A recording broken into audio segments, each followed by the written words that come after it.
ఓం నమో శ్రీ లక్ష్మీ వెంకటేశ్వరాయ శ్రీ మహాగణాధిపతియే నమః.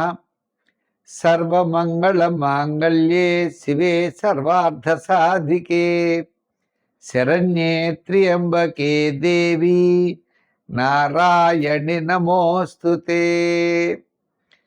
మహాకాళీ మహాలక్ష్మీ మహాసరస్వతీ దేవ్యై నమః.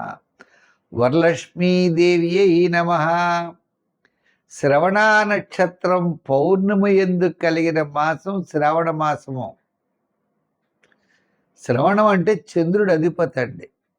ఈ మాసంలో ఎవరైతే అమ్మవారి యొక్క అనుగ్రహాన్ని పొందుతారో వారికి మానసికమైన ప్రశాంత వాతావరణం ఉంటుందట.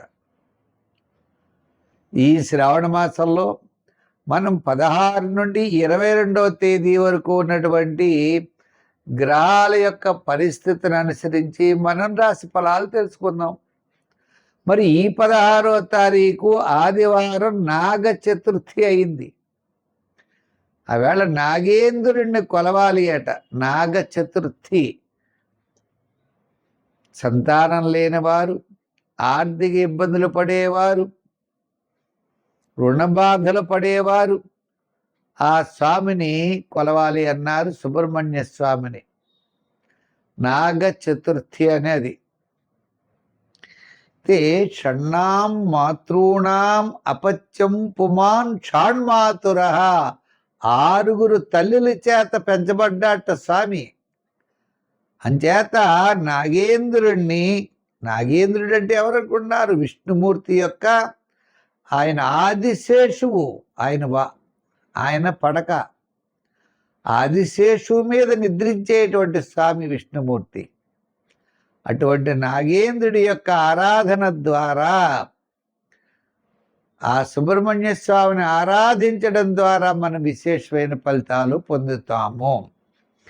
అయితే ఈ యొక్క వారం మనకి గ్రహాల యొక్క పరిస్థితి చూసినట్లయితే కుజుడు మిథున రాశిలో, రవి బుధుడు గురుడు వారి కర్కాటక రాశిలో, కేతువేమో సింహరాశిలో, శుక్రుడు కన్యారాశిలో, శని మీనరాశిలో, రాహు కుంభరాశిలో, చంద్రుడు కన్యా తుల వృశ్చిక రాశిలో ఈ వారం చంద్ర సంచారం ఉంటుంది. మా యూట్యూబ్ ఛానల్ ఉన్నది పులిల సత్యనారాయణ చూడండి, సబ్స్క్రైబ్ అవ్వండి. దాంట్లో భాగతము, వార ఫలాలు, మాస ఫలాలు, షార్ట్స్ అనేకమైన పెడుతున్నాయి. మీకు అందరికీ ఉపయోగం.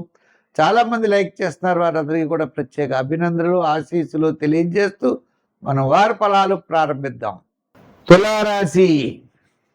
ఈ తులారాశి వారికి చంద్రుడు వ్యయ, జన్మ, ద్వితీయ స్థానాల్లో చంద్ర సంచారం. ఈ రాశి వారికి రవి ఒకడు అనుకూలంగా ఉన్నాడు. రవి దశమ స్థానంలో ఉండడం వల్ల ఆత్మస్థైర్యము, ఉద్యోగాభివృద్ధి, ఆర్థికాభివృద్ధి, ముఖ్యమైన వ్యవహారాలన్నీ కూడా ప్రోత్సాహకరంగా ఉంటాయి. షష్ఠ స్థానంలో శని అనుకూలమైనటువంటి గ్రహం. మరి పంచమంలో రాహువు సామాన్యం. మిగిలినటువంటి గ్రహాల విషయానికి వచ్చినట్లయితే ఈ తులారాశి వారికి వ్యయంలో శుక్రుడు, అదేవిధంగా మరి లాభస్థానంలో కేతు. అంటే కొన్ని విషయాల్లో క్యాలిక్యులేషన్ కరెక్ట్గా ఉంటుంది. మీ యొక్క ఆలోచనలు అనుకూలంగా ఉంటాయి. ఇతరుల యొక్క సహాయ సహకారాలు ఉంటాయి. సోపుణ్య కార్యక్రమాల్లో పాల్గొంటారు. ఆధ్యాత్మికమైన చింతన పెరుగుతుంది. ప్రతి పని యందు కూడా శ్రద్ధ పెరుగుతుంది. మంచి ఆలోచన అనేది ఏర్పడుతుంది. వార ప్రారంభంలో అకాల భోజనము, శ్రమ, వారం మధ్యలో కార్యజయం, ధనలాభం, వారాంతం కొన్ని పనుల్లో ఆలస్యం జరిగే అవకాశాలు ఉన్నాయి. ఏదైనప్పటికీ విద్యార్థులు శ్రమ పడాలి. దక్షిణామూర్తిని బాగా పూజించాలి. రాజకీయ నాయకులు పర్వాలేదు. వృత్తుల వారు అవకాశాలు లభిస్తాయి. ఆర్థికంగా వ్యయం ఎక్కువగా జరిగిపోయేటువంటి పరిస్థితులు ఉంటాయి. వ్యాపారాత్మకంగా చూసినట్లయితే ఐటీ రంగం, షేర్స్ వారు, రియల్ ఎస్టేట్ వారికి, జనరల్ కిరాణా, మెడికల్, ఫ్యాన్సీ వారికి అనుకూలంగా ఉన్నది. నూతనమైన వ్యాపార ప్రయత్నాలు చేసేటప్పుడు మంచి ఆలోచనలతో ముందుకు వెళ్ళవలసిన పరిస్థితి ఉన్నది. వేగంగా పెట్టుబడులు పెట్టడం కానీ ఇటువంటి విషయాలు చేయకూడదు. సంఖ్యల్లో 5, రంగుల్లో గ్రీన్, ఆరాధనలో నవగ్రహారాధన, శివారాధన ఎక్కువ చేస్తూ ఉండండి. ఈ రాశి వారికి 5వ స్థానంలో రాహు ఉండడం ద్వారా అమ్మవారి యొక్క ఆరాధన మంచిది. ఈ వరలక్ష్మి వ్రతం నాడు సర్వమంగళ మాంగళ్యే అనే శ్లోకాన్ని 108 సార్లు పఠించండి. ఒక్క నిమిషం అలా కూర్చుని అమ్మవారిని ధ్యానం చేయండి. అమ్మవారి యొక్క క్షేత్రాల్ని దర్శించండి. తద్వారా విశేషమైనటువంటి ఫలితాలు మీకు సంప్రాప్తమవుతాయి. కళారంగ వారికి, న్యాయవాదులకి, వైద్యులకి అందరికీ కూడా 10 రూపాయలు వస్తే 10 రూపాయలు సరిపడి ఖర్చు మాత్రం తప్పనిసరిగా కనపడుతూ ఉంటుంది. ఈ వారం కాస్త వృత్తుల వారికి కూడా అనుకూలంగా ఉంది. న్యాయవాదులు అవ్వచ్చు, వైద్యులు అవ్వచ్చు, కళారంగం వారు అవ్వచ్చు, వీరందరికీ. ఇంకా ముఖ్యమైన విషయం ఏంటి అంటే మరి గృహోపకరణాలు, రియల్ ఎస్టేటు, షేర్సు, ఐటీ రంగం, రియల్ ఎస్టేట్ బిజినెస్లో వారికి కాస్త అనుకూలమైనటువంటి వాతావరణం కనపడుతోంది.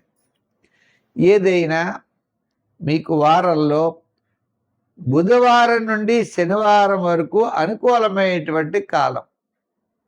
అయితే దీంట్లో ఆర్థికపరమైన డెవలప్మెంట్స్ మనం ఆలోచించినట్లయితే జాగ్రత్తలు తీసుకుని 10 రూపాయలు వెనక్కి వేసుకునేటువంటి పద్ధతిలో ఉండాలి.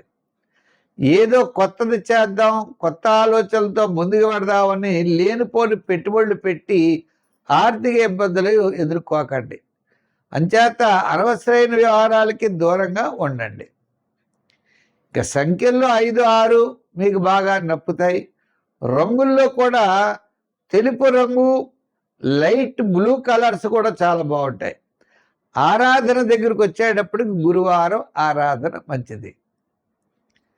గురుగ్రహ బలం కోసం శివారాధన చేయండి. సోమవారం శివాలయానికి వెళ్ళండి, శివ దర్శనం చేయండి, బియ్యం దానం ఇవ్వండి. బియ్యం దానం ఇచ్చినట్లయితే కొంత అనుకూలమైన వాతావరణం ఉంటుంది. అలాగే శనగపప్పుతో చేయబడినటువంటి పదార్థాలు సోమవారం గుళ్ళో ఇవ్వండి. గురువారం ఇవ్వక్కర్లేదు, సోమవారం ఇవ్వచ్చు, శనివారం ఇవ్వచ్చు. మీకు ఖాళీ ఉన్న రోజుల్లో పట్టికలు మీరు ఇస్తే మంచి ఫలితాలు మీకు ఉంటాయి. గురుబలం పెరుగుతుంది.